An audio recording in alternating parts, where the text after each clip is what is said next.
Hello everyone and welcome to Barca News. It is July 10th, 2022 and I have a lot of exciting news to share with you.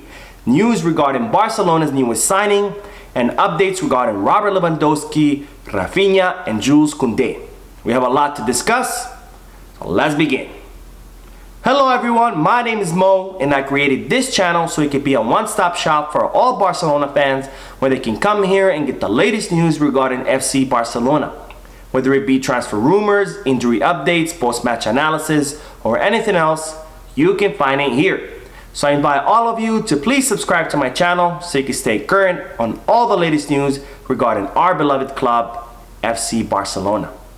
Now I'll begin with the news that the players that Xavi will not be counting on next season will not be traveling with the team to the USA Tour.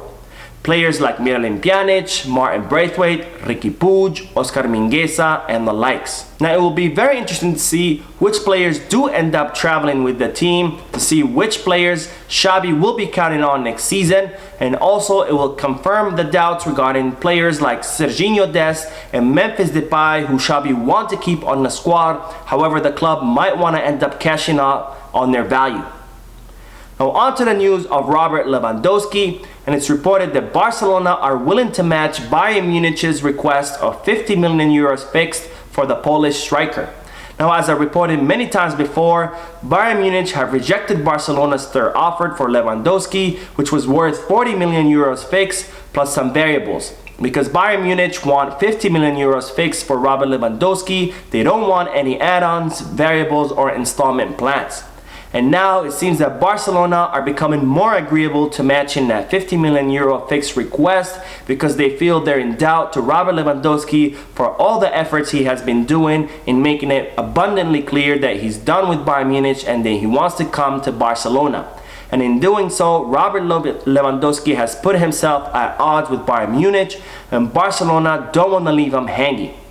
Now it's reported that Barcelona will try to close this deal before Bayern Munich's preseason that begins on July 12th because they don't want Robert Lewandowski to have to go through that awkward and uncomfortable position of going back to the club, to Bayern Munich for the preseason training. Now this will most likely be very difficult to complete in 2 days because July 12th is on Tuesday.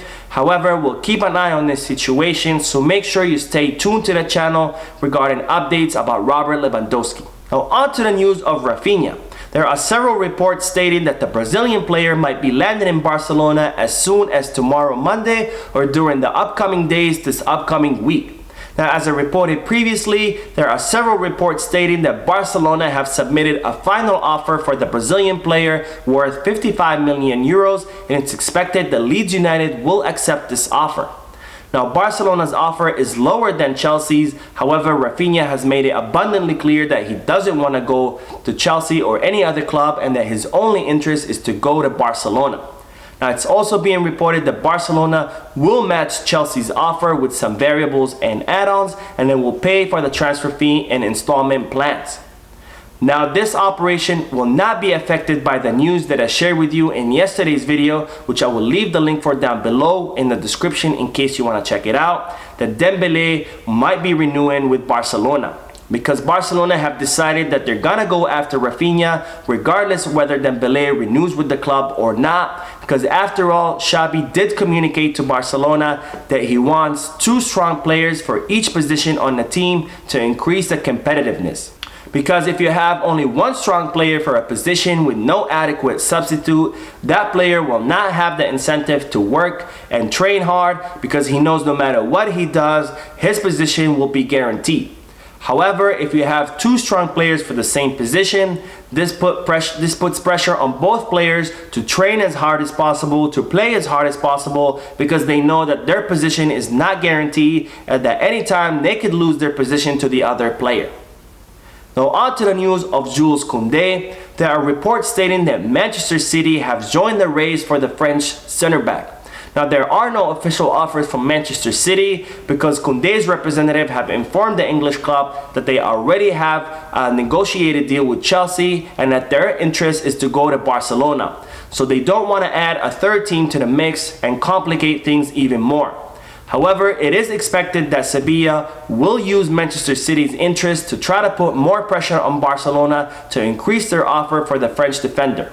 Now, speaking of Barcelona's new signings, representatives from the Spanish club Las Palmas are currently in Barcelona to finalize the move of Alberto Moleiro to Barcelona. Now, if you don't know who Alberto Moleiro is, he's an 18-year-old offensive midfielder that currently plays in Las Palmas. Now, Moleiro is one of Spain's biggest rising stars and prodigies, and he's been liked to Pedri, with several media outlets calling him the next Pedri. Now, Moleiro will be signing with Barcelona on a similar deal as Pedri, with Barcelona paying the transfer fee up front with some variables and add-ons, and Las Palmas retaining a 15% sell-on fee. Now, this deal is estimated to be worth 10 million euros, and it might rise to 20 million euros if and when those variables are met. Now, unlike Pedri, Moleiro will be staying at Las Palmas for one more season on a loan from Barcelona, and he will be arriving at the Camp Nou at the end of the upcoming 2022-2023 season. Now, this is great news, and it's a big testament to the great job that the club is currently doing in identifying and recruiting young rising talents such as Pedri, Pablo Torre, who Barcelona signed this summer, and now Alberto Moleiro. Now, speaking of the midfield, it seems that Xavi has put his foot down regarding Nico Gonzalez. Now, as I reported many times before, Barcelona were considering offloading Nico because despite all his promise and all his talent, they had seen a downturn in his performance and projection because he had lost focus on his training and on his career. The club even considered loaning out Nico to see if he can regain his focus once again. Well, it seems that Xavi is putting his foot down and is insisting on keeping Nico because he believes that he can help Nico get refocused and he can help Nico unleash all of his potential and all of his talent. Now, it's reported that Xavi wants to groom Nico to be Sergio Busquets' replacement, who, as I've reported previously, will most likely be leaving the club at the end of next season. Now, Nico has played in Sergio Busquets' position before in the lower categories, and that position is of a defensive midfielder. Now, Xavi will be starting Nico during the preseason matches and trying him out in Sergio Busquets' position, so Nico's performance during the preseason will hugely determine his future at the club. Now, speaking of Barcelona's midfielders, more details have emerged regarding Franck Kessie's decision to sign for Barcelona. Now, it's reported that when Kessie's contract was due to expire at AC Milan, he began receiving several offers from different teams who wanted him.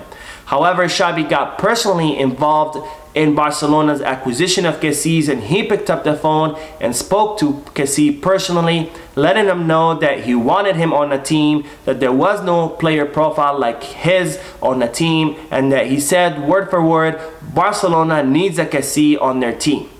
Now, Kessie could not believe that Barcelona were looking for a player profiles like his, and he even called Yaya Touré to confirm this, and that's when Yaya Touré, as I mentioned before, told Kessie that Barcelona is the best place for him to develop his game and become the best African midfielder in the world. So thanks to Xavi's phone call, Kessie decided to sign for Barcelona, and he rejected all the other offers he had from other teams, despite those offers being much better than Barcelona's. Now, we will end today's video with the news regarding Inaki Pena. As I mentioned in yesterday's video, there was interest from PSG in the young Barcelona goalkeeper. Well, today, Inaki Pena's representative have made it very clear that Inaki Pena is not interested in going to PSG or any other club, that he's only interested in staying in Barcelona. Now, this is of course great news because Inaki Pena should be the second goalkeeper and he should be Mark ter Stegen's replacement. We should be safeguarding our young talent that's coming out of La Masia, because as history has proved to us once and once again, the key to success of Barcelona is having a team made mostly from La Masia players, with of course in addition to some star signings. And we shouldn't be letting our young players leave like we did for so many years under the previous president, Josep Maria Bartomeu. So that is it for today. I hope you enjoyed the video. If you did, please give me a like. Also, I invite all of you to please leave a comment down below, giving me your thoughts and opinions about all the news that I share with you. And finally, I invite all of you to please subscribe to the channel so you can stay current on all the latest news regarding FC Barcelona. Thank you for watching. I will see you in the next video. And as always, Peace, Barça.